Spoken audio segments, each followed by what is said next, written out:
నేను గూడా యాక్చువల్‌గా చూసానండి. అంటే ఒకప్పుడు మామూలు కార్యకర్తలుగా ఉండేవాళ్ళు. రత్నాలు పెట్టుకున్న తర్వాత కేంద్ర మంత్రులు, మంత్రులైన వాళ్ళు గూడా ఉన్నారు సార్. యాక్చువల్‌గా మీరు గూడా చాలా మందికి రత్నాలు రిఫర్ జేశారు. వాళ్ళ గురించి కూడా నాకు తెలుసు. విన్నాను, చూసాను గూడా ఆ వీడియోస్ అవి గూడా నేను.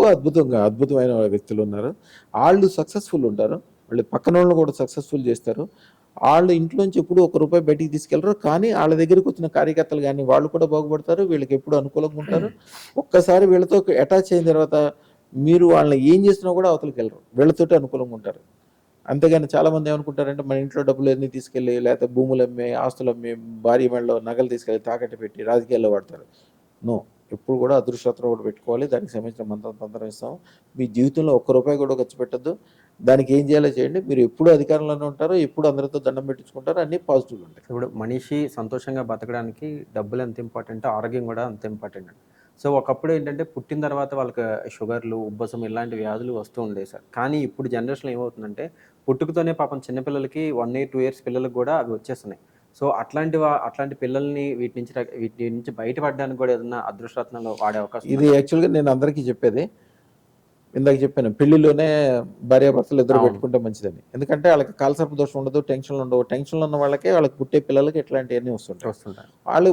వీళ్ళు ఆరోగ్యంగా ఉంటారు. వాళ్ళ పిల్లలు కూడా ఆటోమేటిక్‌గా ఆరోగ్యంగా ఉంటారు. ఈ కాలసర్ప దోషం ఎవరికైతే లేదో పెద్ద పెద్ద జబ్బులు కూడా తగ్గిపోతాయి. ఎందుకు తగ్గిపోతాయంటే ఇది మందు కాదు.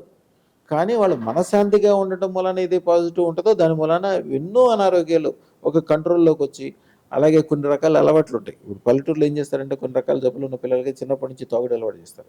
వాళ్ళు 40 వచ్చినా, 50 వచ్చినా కూడా తాగుతూనే ఉండాలి వాళ్ళు. యాహ్! మన దగ్గరకు వచ్చిన తెల్లారి నుంచి వాళ్ళు చాలా మంది చెప్తారు, అయ్యా నాకు తాగుడు చూస్తేనే చిరాకేస్తుందని.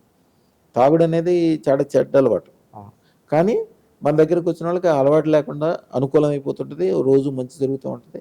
చాలా గొప్ప జరుగుతుంది. యాహ్!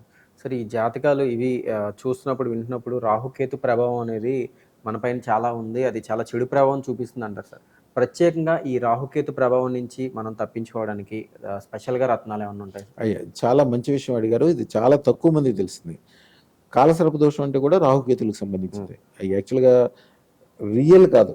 రాహు, కేతు అనేది నిజంగా గ్రహాలు లేవు. హ్మ్. ఊహా గ్రహాలు. ఊహాగ్రహం. ఇప్పుడు ఒక కంప్యూటర్ ఉంది.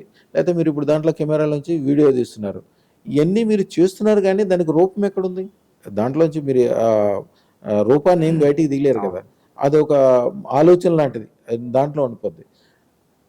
అలాగే కంప్యూటర్ పనుంది.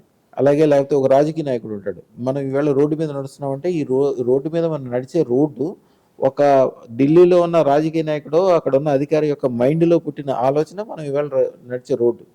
రేపు పొద్దున మీరు మామూలుమైన మనిషి. మీరు 100,00,00,000, 1000,00,00,000 సంపాదించాలంటే కూడా మీ ఆలోచన ద్వారానే. దీంట్లో 2 రకాలు. రాహు అనేది కేవలం ఆలోచన. మీరు ఎప్పుడైతే పాజిటివ్ చేయగలుగుతారో రాహు మూలాన శుక్ర శ్వేతరత్నం, రాహు 2 కలిసిన చోట, రాహు అంటే గోమేధికం అంటారు.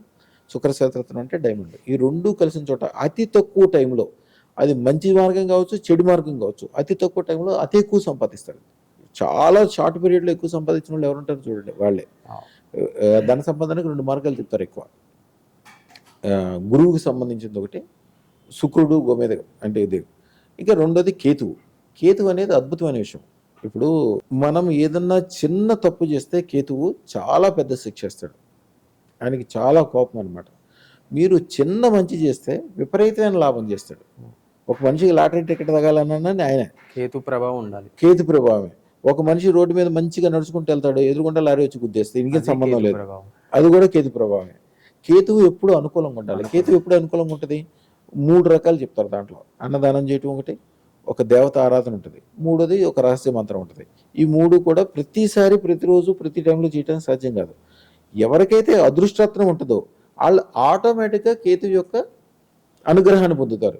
ముఖ్యంగా మా అదృష్టరత్నం పెట్టుకోగానే మాకు అది కలిసి వచ్చింది, ఇది కలిసి వచ్చింది, ఎట్లా అయింది, కోర్టు కేసులు డబ్బులు వచ్చేసినాయి, ఎట్లా వచ్చినాయి అని 100 రకాలు చెప్తారు కదా! అవన్నీ కూడా కేతువు యొక్క అనుకూలతతోటే తయారవుతుంది.